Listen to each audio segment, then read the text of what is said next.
Olá pessoal, meu nome é Alessandro Pinheiro. Esse vídeo eu quero falar sobre espiritualidade. Não sou teólogo, eu sou como profissão músico. Muito embora eu tenha passado por um seminário de teologia. Meu pai é pastor, professor de escola dominical. Toda essa bagagem de quem nasceu na igreja desde sempre eu tenho. O problema é que durante muito tempo as questões que são levantadas não são as minhas questões, nunca foram as minhas questões. Eu já me envolvia com essas brigas denominacionais, quem você pode ser batizado com o Espírito Santo, não pode, é certo, línguas, essas coisas todas. Ah, porque Lutero disse, porque Calvino disse, porque Lutero disse, Calvino disse, porque Arminiano disse, tá, tá, tá, tá, tá, tá. Mas chega uma hora que tu para pra pensar, cara, a conta de luz tá cara demais. A conta de escola tá cara demais. A gasolina tá tudo caro, tá tudo explodindo. A gente viveu um momento histórico que não acontecia desde a Segunda Guerra Mundial, né? Me lembro uma vez que eu fui visitar um amigo e ele tinha. Fui visitar porque o pai dele tinha acabado de morrer. Cheguei lá, ele estava enterrando, melhor, estava consolando. Eu fui para consolar um cara que perdeu o pai, e esse cara que perdeu o pai estava consolando uma pessoa que perdeu a sogra, o cunhado e a esposa em uma semana. Então, assim, chega uma hora que todas aquelas bulas, que todas aquelas doutrinas, que toda essa teologia sistemática, por melhor que seja, eu estudo, eu leio, eu gosto sim. Até aconselho você a ler, mas chega uma hora que aquilo tem que ser prático. Chega uma hora que aquilo tem que ter um sentido para a sua vida. E aí eu me perguntava durante muito tempo se o mundo espiritual existia, se era reagente, se as minhas orações realmente. Cara, a oração às vezes parece uma coisa de maluco, você fala com nada, né? E tá, a gente sabe que fala com Deus, mas tem dia que você olha assim e fala: caramba, eu poderia fazer outra coisa, eu tô aqui falando dentro de um quarto. Isso parece coisa de doido, né? Enfim, e até que uma vez eu cheguei lendo as escrituras, eu percebi uma coisa. Sim, o mundo espiritual, ele não somente pode ser visto, como além de poder ser visto, ele é extravagante. Percebam você, vamos ver o caso claro de Jesus. Se você tem alguém que ressuscita pessoas, ressuscita pessoas, ele ressuscitou, pensando rápido, Lázaro, aquela garota de 12 anos, filha de Jairo, e a, o filho da viúva, né, de Naim. Alguém que expulsa demônios. Olha só, esses dias eu estava lendo uma coisa que foi bem interessante sobre aquele exorcismo do Gadareno. O escritor estava colocando quão absurdo foi aquilo, né?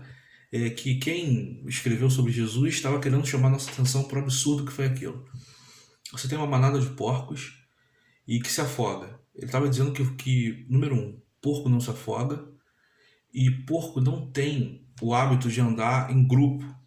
Então quem escreveu, escreveu para nos impressionar, para dizer que realmente o que aconteceu foi uma coisa extraterrestre, por assim dizer. Então assim, e mesmo assim, quem andava com ele, não estou falando de gente distante não, quem andava com ele chegava uma hora que, pô, duvidava, não é?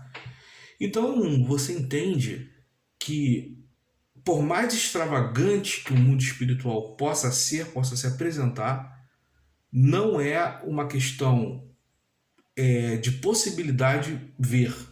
Né?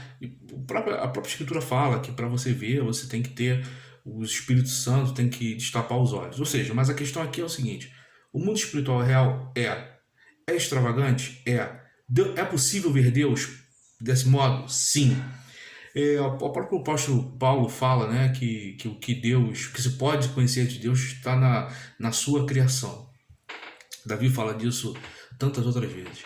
No caso dos hebreus, então, esse é o caso mais emblemático que nós temos. Você tem pessoas aí que viram o mar vermelho, tinha nuvem, tudo acontecendo, e mesmo assim viravam mexidas e duvidavam.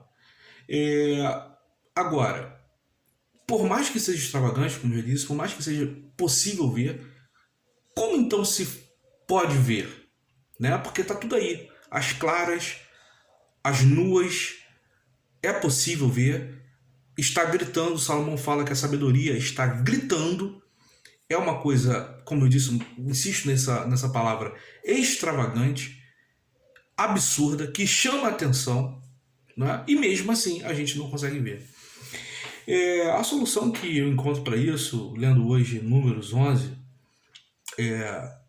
a solução bíblica, né, que eu encontrei para isso, até para responder as minhas dúvidas, é a seguinte: a visão, por vezes, é um resultado da audição.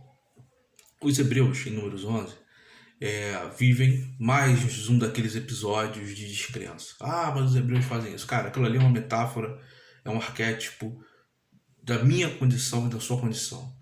Eles são seres humanos. Os judeus sofreram demais com isso. Todo mundo entende que eles têm uma capacidade de serem criados. Não, aquilo ali é um arquétipo que mostra como eu sou e como você é. Então, assim, a ideia é o seguinte: como as escrituras resolvem essa questão? É muito simples. Quando eles dão mais um pico, mais uma demonstração natural de incredulidade, Deus envia 70 profetas. São 70 pessoas que estão com Moisés. Deus tira do espírito de Moisés e envia para 70 pessoas. Profetas. Profetas fazem o quê? Falam. Então, assim, uma analogia que eu acho fantástica é o seguinte: se eu tô com uma tesoura, queria ter uma tesoura aqui, peraí. Sei lá, eu tô com essa chave aqui. Se eu tô com essa chave aqui na mão, uma chave na mão, eu falo pra você o seguinte: ó, cuidado com aquele cara ali, que aquele cara ali é um assassino em série. Cuidado com ele. E você tem que passar essa noite dentro desse quarto com esse cara. Das duas umas, ou você vai esconder essa chave porque sabe que ela pode te furar, ou você vai dormir com essa chave e transformá-la em um canivete. Essa chave, que até 2 minutos atrás era somente uma coisa para abrir e fechar, agora ela se torna uma arma. Se for uma tesoura, de igual modo. Porque você ouviu uma situação e a conjectura tornou essa chave uma arma. Do que a gente está falando aqui? A gente está falando que a fé, realmente, né, é clichê a gente dizer isso, a fé vem pelo ouvir a palavra de Deus.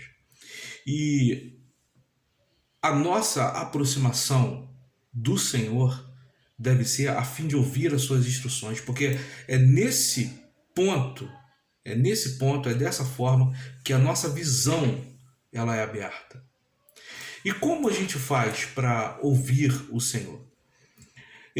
Eu vou falar uma coisa para vocês. Eu sei que tem muita gente que não suporta ouvir isso, mas, cara, isso aqui não é um tratado de teologia, é sobre a minha vida, e eu vou dizer para vocês sinceramente: jejum e oração.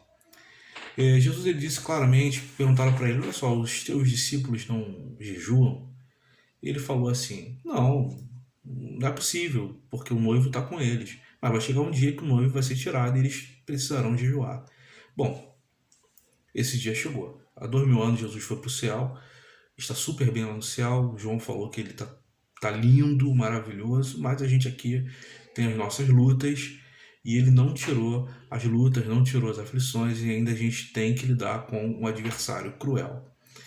E para isso nós jejuamos. O apóstolo Paulo fez isso. Você for ler em Romanos, você for ler em Atos, ele jejuava, ele orava. E é dessa forma, é uma das formas que você consegue chegar a Deus e ouvi-lo de uma forma um tanto quanto desobstruída e entender os direcionamentos para esse mundo. E impressionantemente a tua visão começa a abrir. Coisas que estavam ocultas começam a serem reveladas e você começa a ver de uma forma impressionante. Queridos, mais uma vez dizendo, eu tenho 40 anos, eu não tenho tempo a perder. Eu tenho 2 filhos. A gente vive num mundo mau. A gente vive num mundo em que... Eu sou carioca.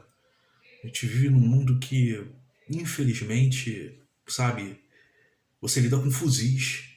Você lida com a morte à tua porta. Você lida com, sabe, com coisas difíceis. Hoje eu estava vendo uma situação que eu falei: meu Deus do céu. tem misericórdia de nós.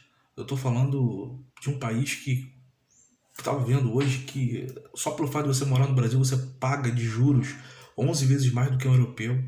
Então, assim, a carga, o peso é muito grande.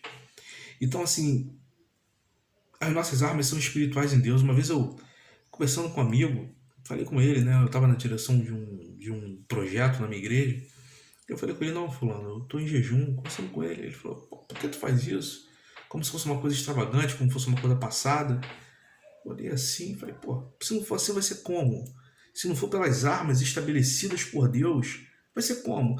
Aí, meu amigo, eu não tô nem aí para quem fala que para quem vem com aqueles arcabouços teológicos de que passou. Geralmente essas pessoas estão tão bem na vida e estão tão bem. Eu tenho um cara aqui no Rio de Janeiro, que é um pastor, que jura de pé junto que esse negócio de jejum acabou, mas o cara é rico pra caramba, sabe? O cara é rico pra caramba, pra ele não pega nada, tá tudo bem.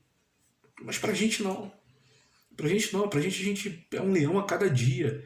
É do dia 5 do mês, o dia 5, o quinto dia útil do mês, o oitavo dia útil do mês vira tudo, a escola, é um monte de coisa. Ah, mas Alessandro, mas você tá falando que você não tem que trabalhar? Não, tô falando que você tem que trabalhar. Tô falando que essas coisas não são pagas com jejum e oração. Tô falando, tô falando papo reto aqui.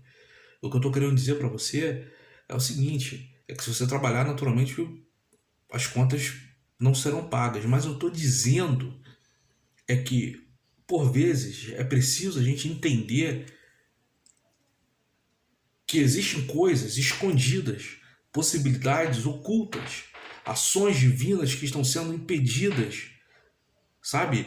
Talvez de uma promoção, quem sabe alguém não está te garfando, quem sabe uma coisa perto de você não está sendo oculta. Jesus nunca escondeu que nós temos um adversário. A doutrina do mal é uma doutrina. A doutrina do embate contra as trevas é uma doutrina. A doutrina que nós temos alguém ao nosso redor é uma doutrina. E também existe uma doutrina que diz que a gente tem que ir contra essas forças ou se defender dessas forças.